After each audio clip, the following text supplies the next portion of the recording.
we hear a lot of things in society today about people having a narcissistic personality disorder. Are there different degrees to that, like on a scale as far as having this kind of personality?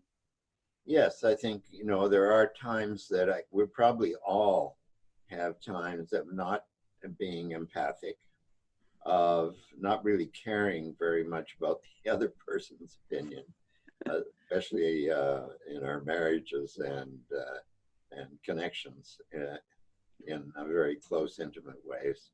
And we also have times of, you know, thinking we're bigger than our boots, and that we're a little inflated about our ideas when the energy gets high. And certainly you see that with young kids in the first early years of, you know, I can fly, I can jump off a building. You know, I remember my stepson breaking his collarbone because he was up on a platform up the stairs, and he decided he could fly, so he just jumped off. But he found out the reality in a hard way. So I think so. There's definitely a continuum, and when it's just not, you know, incidental and what more normative, and it moves into the area where a person is inflated or grandiose or absolutely so convinced about their own reality that they are not reflective inside their body, inside their psyche, about what impact they might be having influence on another person, and taking that into account. So when it gets to that extreme, you can be kind of, don't really like the word, but I'll say it this way, be seduced or influenced into, here's this amazing person who can seemingly is so confident and so sure about themselves. And I can remember in my younger years being kind of envious of a person like that, because I thought, oh my God, I'm just, I could do so much more if I just didn't care about all this. But thankfully, I didn't succumb too badly. So this capacity to look like you can do anything, and you believe in yourself, and you're not so influenced by what the environment presents you. Sometimes that will happen in leadership positions because the person looks like they're really, really capable, or in couples relationships where one person, usually it's the male, more typically, I think, in my experience, that is just so wonderful. But and then the couple gets together, and then the underneath part that's so fragile and empty starts to arise, and the person gets abusive and critical and angry and sort of gaslighting, saying, oh no, that wasn't the way it happened, you're wrong. And gradually it starts to influence the partner to start to not believe in themselves and end up sliding into this victim way. The worst is feeling you're sliding into a victim, and you all think it's appropriate that you're actually not capable, you're not right.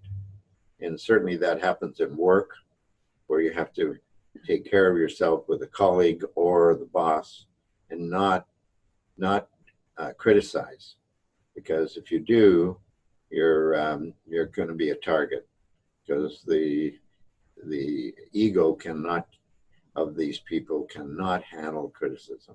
They just why is that? Like, why is that? That's one thing that's really fascinating to me. And first of all, I love that you said that it's a spectrum. So, right, everyone watching right now, I'm assuming most people are coming here because they do have a relationship with someone who is more narcissistic, or they have.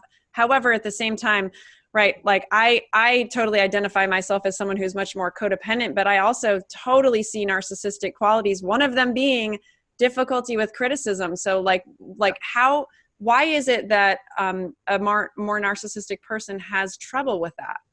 Well, developmentally in their early years, they did not develop more of a core self, a sense of their own worth and goodness in a very centered and grounded way somatically. They may be operating in the world just looks fine, but when pressure comes, they can't handle it, because the later developmental structures look okay in terms of performance and being able to get things done and talk to other people. Certainly in a position of giving orders, but underneath it, the early developmental sequences of appropriately getting their needs met and being able to defer their needs, of their sense of autonomy, of a sense of self, and also being able to relate to the other person and have a mutually healthy back and forth relationship that doesn't have the codependency you're talking about. Mm-hmm. And that they can express their action in the world, but they are considering other people. Mm-hmm.